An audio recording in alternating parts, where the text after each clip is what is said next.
Hello and welcome to this week's edition of TRP News, your weekly news digest, a production of therationalprogressive.com and the United States Rational Progressive Party. I'm James Andre, and here's what's been happening. In yet another unfortunate demonstration of how lunatic fringe rhetoric can have deadly real-world consequences, shots were fired at soldiers participating in the 2-month military training exercise known as Jade Helm 15. One of the largest military training exercises ever on domestic soil is the subject of conspiracy theories of libertarians and conservatives worried about the potential establishment of martial law. Eventually, Texas Governor Greg Abbott declared that he will have the Texas State Guard monitor the training exercise. A counter-surveillance operation called Counter Jade Helm has been set up, and volunteers are observing U.S. soldiers as they carry out training. The paranoia has reached such a level that when the production of Bluebell ice cream was halted due to a listeria outbreak, rumors began circulating that the Army would use the company's refrigerated trucks to transport dead bodies. In a different military exercise at Camp Shelby in Hattiesburg, Mississippi, shots were reportedly fired near the camp as 4,600 soldiers trained. No one was injured, and the same person appears to be responsible for 2 incidents on Tuesday and Wednesday. Sheriffs arrested a man who claimed that the sound of gunfire was in fact his truck backfiring, which he is able to make happen on purpose. Authorities found PVC pipe in the man's truck that was apparently made up to look like a pipe bomb. The man remains in jail on various charges, including being a felon in possession of firearms after guns were found in his home. In a separate incident, 3 North Carolina men were arrested by the FBI on charges of conspiracy to violate laws governing firearms and explosive devices after federal officials uncovered their plot to combat the government's plan to impose martial law through Jade Helm. The Imagine plot. There were plans to make pipe bombs, explosive tennis balls covered in nails, and coffee cans filled with ball bearings. The warrant states they intended to booby-trap the camp and draw government's forces into the camp and kill them. These incidents clearly demonstrate that the greatest terror concern in this country is not from Islamic extremists, but in fact from the right-wing militarized lunatic fringe.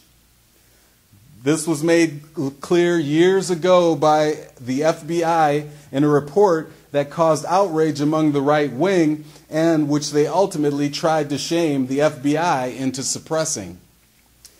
I will add that an inextricable component of this fringe lunacy is the crippling lack of education. Don't be fooled, folks. There are many people in the world that are high functioning but dangerously ignorant. That's why I tell progressives all the time, do not adopt the tactics of the right-wing fringe.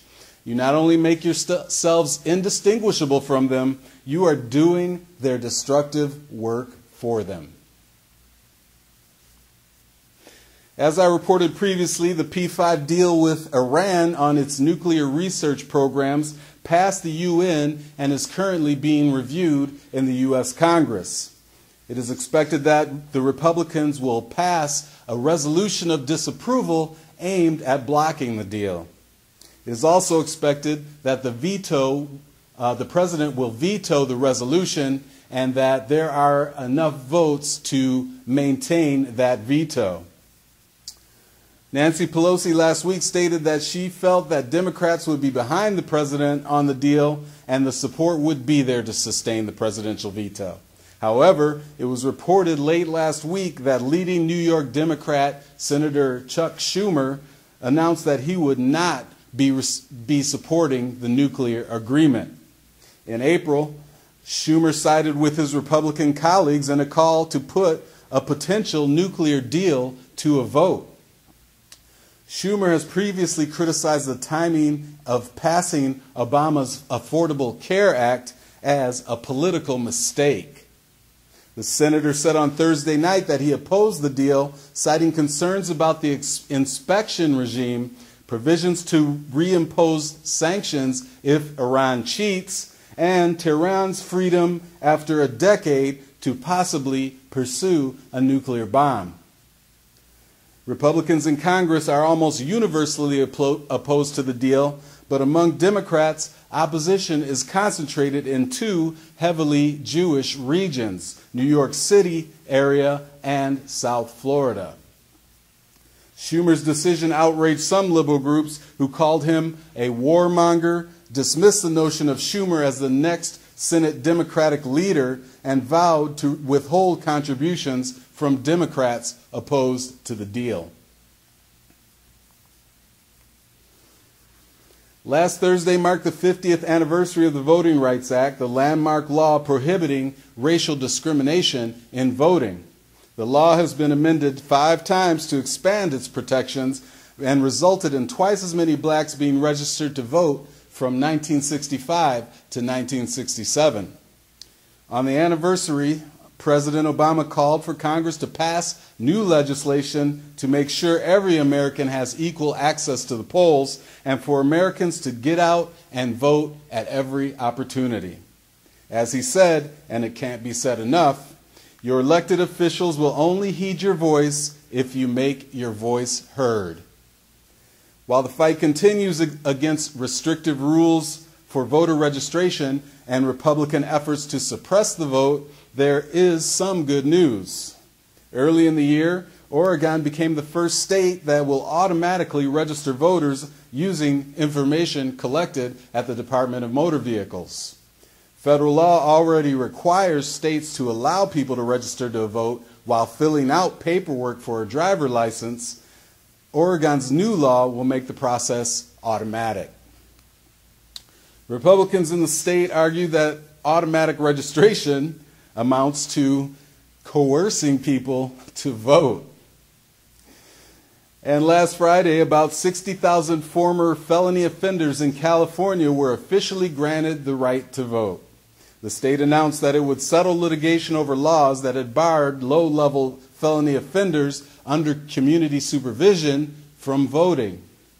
In December 2011, the state extended its ban on felon enfranchisement to those offenders, noting that being under community supervision was functionally equivalent to parole.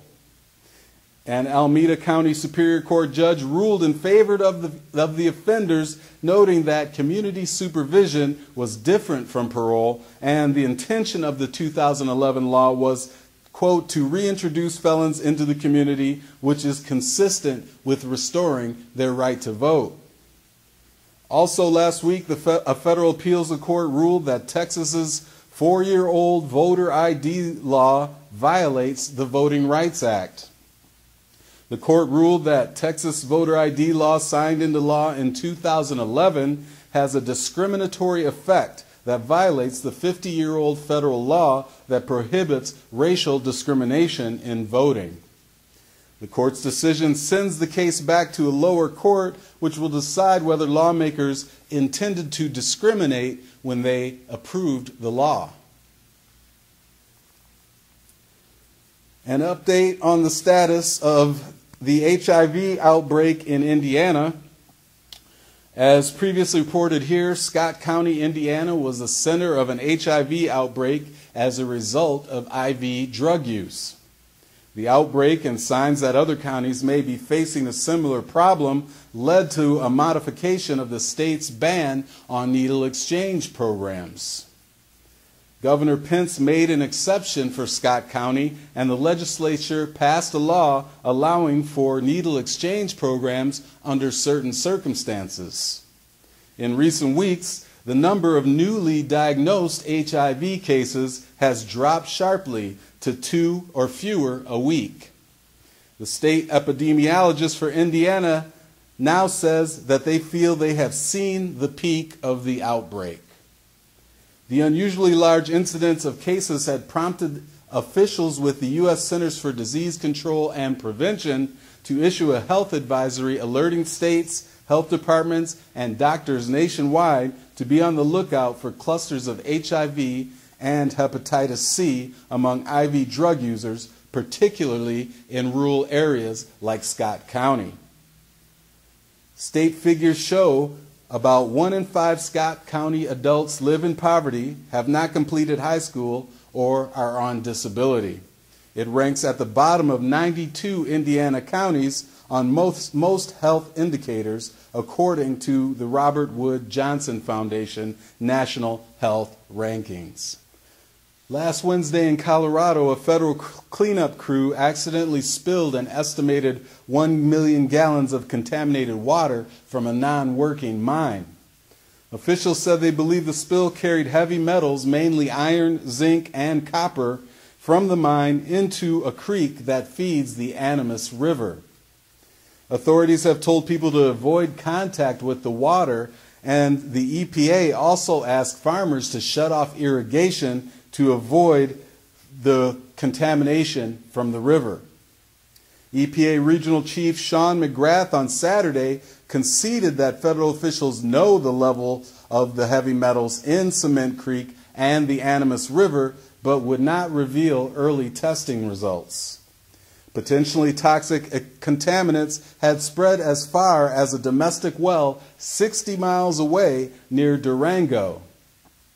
Colorado Natural Resources officials overseeing old mines told the Denver Post they know of several hundred around the state leaking acid discharges into river headwaters. Cleanup has been done at about 9,000 abandoned mines, but the status of about 14,000 remains uncertain. Officials have been trying to reduce acid leakage from several mines in the area. The Gold King mine, where last week's spill occurred, had been leaking at the rate of 200 gallons a minute before the EPA crew began digging to investigate. On Sunday, the EPA revised its estimate of the spill from 1 million gallons to 3 million gallons of heavy metal contaminated water.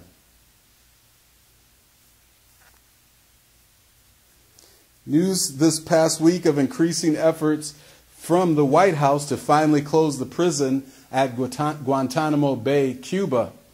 52 Guantanamo prisoners were cleared for transfer, with half so far to go to a dozen countries.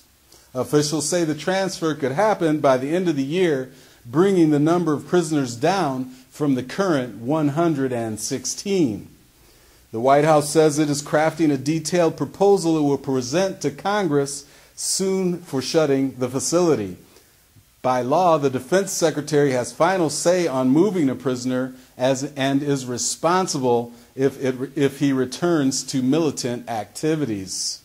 The plan being drafted will call for possibly dozens who remain to be moved to the United States and held in federal supermax prisons and or military prisons. The White House plan will likely be presented to Congress after it returns from summer recess early September.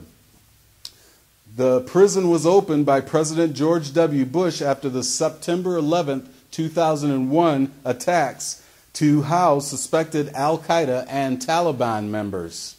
It now holds less than half the numbers of prisoners it did when Obama took office in 2009. And finally this week, the Democratic primary took an ugly turn over the weekend. I have been saying that it is unlikely that Sanders will be successful in his bid for the Democratic nomination, and that if his supporters wanted to turn things around, they needed to turn away from the Tea Party tactics of 2008.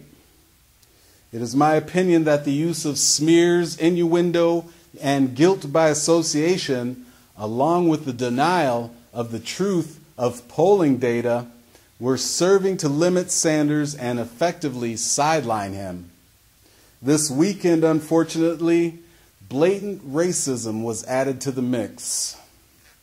An appearance by Sanders at an event celebrating the anniversary of Social Security and Medicare failed to go off after protesters from a local Black Lives Matter chapter took over the stage. After sharing a few local grievances with the crowd, including school disparities, gentrification in Seattle, the protesters asked for a period of silence to commemorate the one-year anniversary of Michael Brown being shot and killed during a confrontation with a police officer in Ferguson, Missouri. After one of the protesters gestured for Sanders to come to the microphone, Sanders had several minutes of conversations away from the podium before leaving the stage. Protests at a political event are not all that unusual. Unfortunately, neither is the response from many Sanders supporters. The racist responses immediately exploded across Facebook and other social sites. Starting with the old tropes of whites paternalistically admonishing that the black women were making a statement in the wrong place and in the wrong way, and moving through the classics where liberals distance themselves and talk about how racial justice is their cause, and on to the full adoption of blatant right-wing racism, of character assassination, smears, and oppressive denials of the women's right to use the Black Lives Matter meme at all. Even more sickening were the subsequent attempts by some claiming to represent the Black Lives Matter movement to apologize for what happened. I know some like to pretend that being progressive automatically means you are not racist. That is not true. I've told people many times, and this is something people should understand, racism is not about your intentions. It's about your actions. Many people engage in racist behavior with the best of intentions. Usually these people are ignorant or simply misguided. There's a lot to say, or maybe not to say, on this issue. Oddly enough, it is often the white liberal that has the most difficult time accepting the fact of racism. Here are some things written over the past day or two from people who I believe have a good understanding of the matter. These people are all white. At his blog on pleasecutthecrap.com, in a post titled "Why Black People Don't Like White Liberals," Milt Shook writes, "I don't think Sanders supporters understand that what their candidate should be doing right now, which is to try to appeal to new groups of Democrats. Instead, he speaks to the same white liberals all the time and makes the same people swoon. He was handed a major opportunity to appeal to black people, and frankly, he blew it. Getting 10,000 at a rally is insignificant if 9,950 of them are the same people who supported you all along." Shook goes on to say, he needs to make a name for himself within the party, and that won't happen if he avoids key constituencies like black people. I hate to break it to them, Sanders supporters, but black people and Latinos are the Democratic base, not white liberals. He needs to make a name for himself within the party, and that won't happen if he avoids key constituencies like black people. I hate to break it to them, but black people and I really hate to break it to other white liberals, but black people don't like us very much. We claim to support them, but we really don't when push comes to shove. And finally, Milt Shook says they finally got a black man in the White House, and white liberals abandoned him before he even took office. Many white liberals also claim he promised things he most certainly did not. For example, if one more of them tells me he promised single payer and guaranteed a public option, I'm going to scream. He didn't, ever. On his site changefromwithin.org, author Jamie Oot writes in a post titled, and forgive me if I mispronounce that name, UTT, "Interrupting Bernie, Exposing the White Supremacy of the American Left."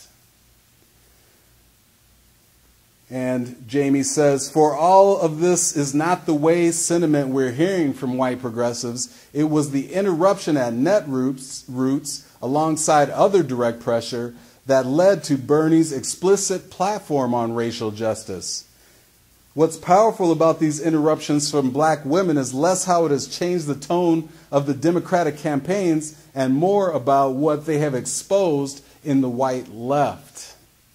Jamie says, I see these protests as less about the individual candidates themselves and more about how their white base refuses to center black lives and black issues.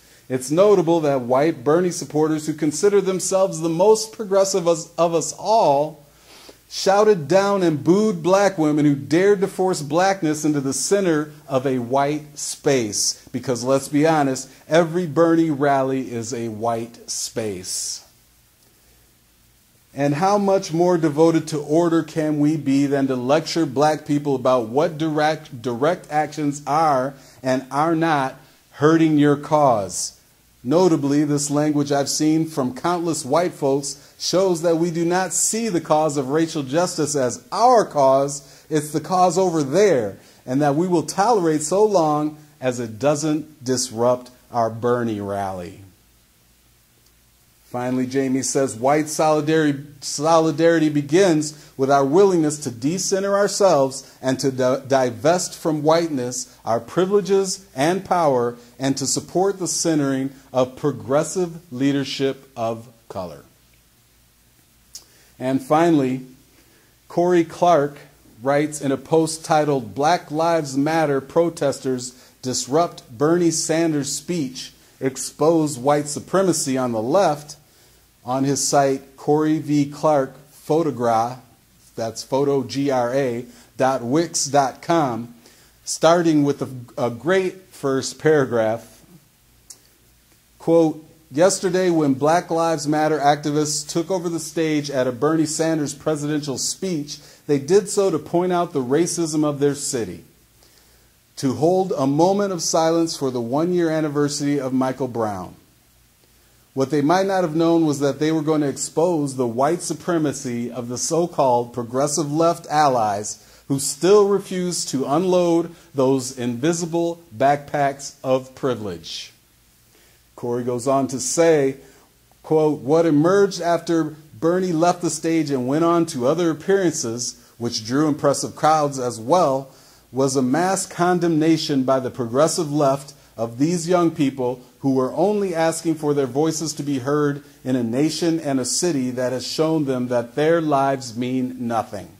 Even when the white progressives in that city and across the country say POCs, people of colors, lives matter, and their oppression is wrong, their words and deeds often tell a different story. Quote, we see racism on the small scale in policies and systems every day, but there have only been a few times the left has come across in such an oppressive manner as to be blatantly racist. If you challenge the racism, classism, or privilege of progressives, Democrats, and other leftists, you are often met with arguments that are glaringly absurd coming from the privileged mouths that vomit them out, denials, and that age-old bane of the liberationist, white fragility. And finally, Corey says, they cannot allow POCs to lead and conduct their own struggle without placing their privileged demands on it, without calling into question the validity of any and every tactic deployed, as if somehow, from their place of privilege, they have the experience and understanding of the oppression faced by communities of color, to give them the authority to judge, guide, or otherwise influence the struggle waged by these communities.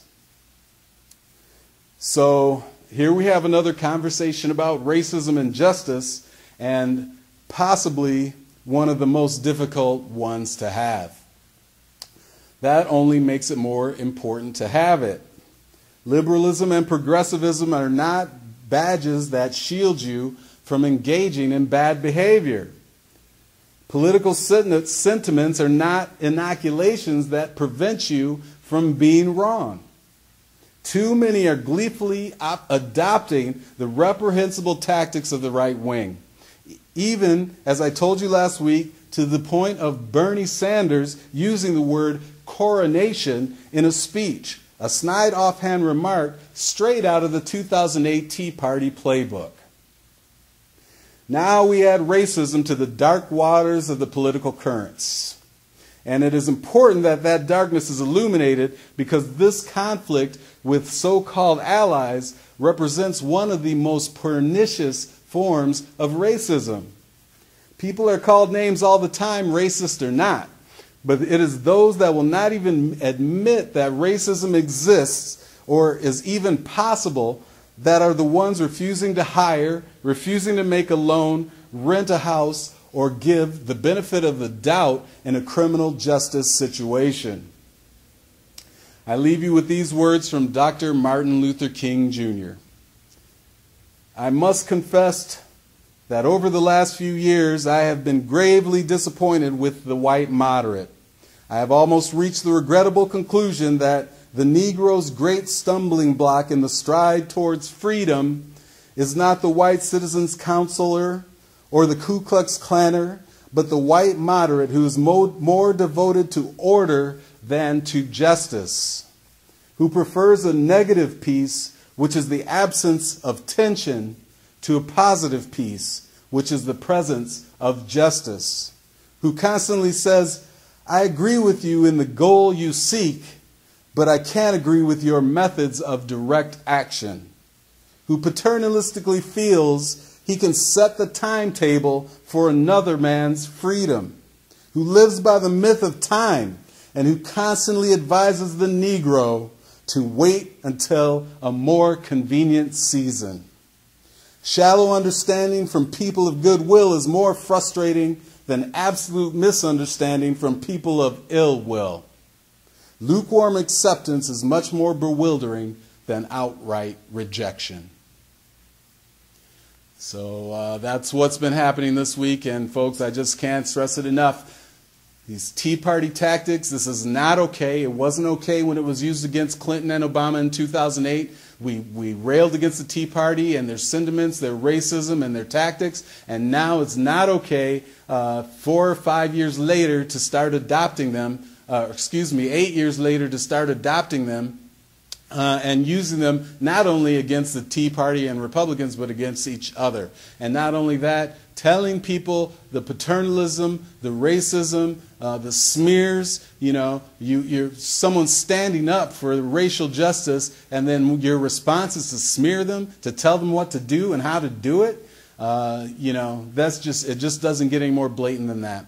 So I leave you with that, and just think about your behavior, folks. Let's stay positive. Let's promote the things we want. Let's think about progressive issues. Let's think about justice, racial justice, justice across the board. Let's think about the way our government operates, its priorities, reducing the military budget, increasing social investment, infrastructure investment, and let's not play dirty, okay? It's not the right way to go about it, and it just serves to actually work against us, okay? When you adopt those right-wing tactics, you're working against your own interests. We cried, we laughed, we screamed, and we joked about white people and poor people and rural people voting against their own interests. Obama clinging to God's guns, God and guns, and here we are doing the exact same thing, or I see people doing the exact same thing. It's not the way to go about it.